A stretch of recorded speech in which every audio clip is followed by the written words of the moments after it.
Vous êtes salarié du particulier employeur? Vous avez des questions sur la rupture conventionnelle? Voici quelques explications. Votre contrat peut prendre fin à votre démission ou lors de votre licenciement. Mais il existe aussi la rupture conventionnelle, autrement dit, la rupture amiable, où d'un commun accord avec votre employeur, vous fixez les conditions de votre départ. Le principal avantage de la rupture conventionnelle, c'est qu'elle ne vous prive pas de l'indemnisation chômage. Pour en bénéficier, vous devez être sous CDI et votre départ ne doit pas être contraint. C'est-à-dire que votre employeur n'a pas le droit d'exercer de pression pour que vous quittiez votre poste. Mais de votre côté, vous ne pouvez pas non plus imposer une rupture conventionnelle à votre employeur, car ce n'est pas un droit. L'employeur peut la refuser.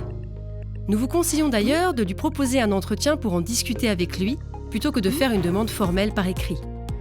Si vous souhaitez rompre votre contrat pour des raisons personnelles et que votre employeur refuse la rupture conventionnelle, votre seule option sera de démissionner. En revanche, si les motifs de votre départ sont liés à un tort de votre employeur, vous pouvez vous tourner vers le conseil de prud'homme pour vous aider. Si l'employeur accepte une rupture conventionnelle, un premier entretien vous permettra de déterminer ensemble les conditions de votre fin de contrat. À noter que votre indemnité de rupture conventionnelle est au minimum égale à 1/4 de mois de salaire par année d'ancienneté jusqu'à 10 ans, ou 1/3 de mois de salaire à partir de 10 ans d'ancienneté, ou à l'indemnité conventionnelle de licenciement. Attention, il ne s'agit que d'un minimum. Vous pouvez tout à fait négocier une indemnité supérieure en discutant avec votre employeur, d'autant plus si c'est lui qui vous propose la rupture. Dans un deuxième entretien, vous serez amené à signer la convention de rupture et vous aurez alors 15 jours pour vous rétracter. Passé ce délai, votre employeur envoie la convention à la directe pour homologation et celle-ci dispose à nouveau de 15 jours ouvrables pour instruire la convention.